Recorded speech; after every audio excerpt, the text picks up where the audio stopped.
Rasputin, un autre personnage symbolique de Saint-Pétersbourg, un autre personnage qui était diabolisé dans l'histoire. On le présentait comme quelqu'un qui était responsable de tout le désastre de Saint-Pétersbourg au XXe siècle. Pourtant, dans le livre, je réhabilite en quelque sorte Rasputin. Tout d'abord sur le plan humain. C'était le directeur de conscience du tsar Nicolas II. Il a soigné surtout le fils du tsar qui était hémophile. Et là, ses dons sont extraordinaires. Il savait arrêter les fusions de sang, même à distance.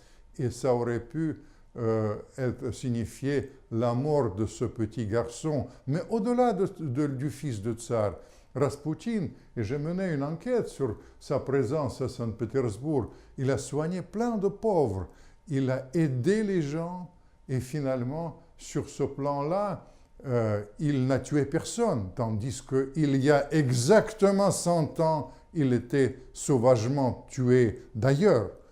Il n'était pas tué, achevé, je dirais, contrairement à ce qu'on raconte souvent par le prince Yusupov. Ils ont été 3, et c'est le tireur d'élite qui a tué le terrible Rasputin, et le seul tireur d'élite qui était présent sur le lieu, c'était le grand duc Dimitri, le vrai assassin de terrible Rasputin.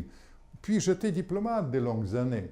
La période était vraiment très difficile. Et je dois vous dire que le désastre de Saint-Pétersbourg, le désastre russe, est lié avec l'entrée de la Russie à la Première Guerre mondiale. Et Rasputin était seul.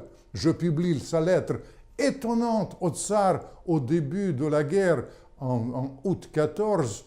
Il était seul contre tous à demander que la Russie n'entre pas dans cette terrible guerre, et ça aurait pu éviter le déluge de sang, je dirais l'océan de sang. Et puis finalement, aussi, il a poussé, troisième chose, poussé à la première ligne les grands réformateurs, notamment les grands économistes russes. Vite, il n'était pas hostile à un homme emblématique de l'époque, malheureusement tué, Premier ministre Stolypine.